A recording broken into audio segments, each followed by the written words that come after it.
Sensational speech ఇవ్వడానికి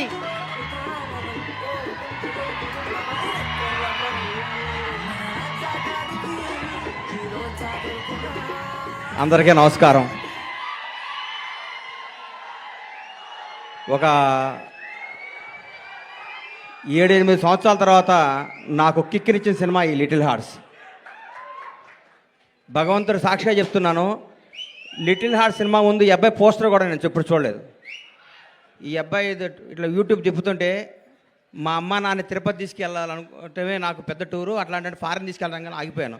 ఎందుకంటే నన్ను అమ్మ నాన్న లవ్ చేసేవాడు అంటే నాకు అంత ఇష్టం, అక్కడ ఆగిపోయాను. సినిమా ఇండస్ట్రీ కష్టాలు, కన్నీళ్ళు, బాధలు అన్నీ ప్రిపేర్ అయ్యి రావాలి.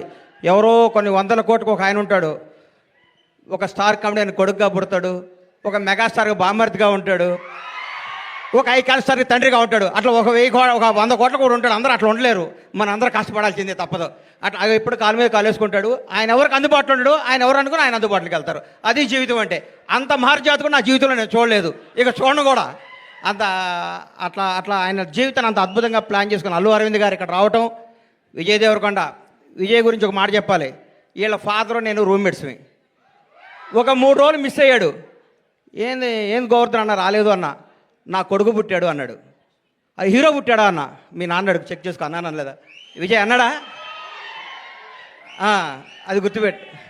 నా జీవితంతో నేను ఏదైనా అంటే అవుద్ది, నా గబక్కన అట్లా వస్తుంది. నేను అంత ఎమోషనల్ పర్సన్ని. ఈ లిటిల్ హార్ట్స్ గురించి మాట్లాడతా. సరే, ఓజీ గురించి చెప్తాను ఒక నిమిషం.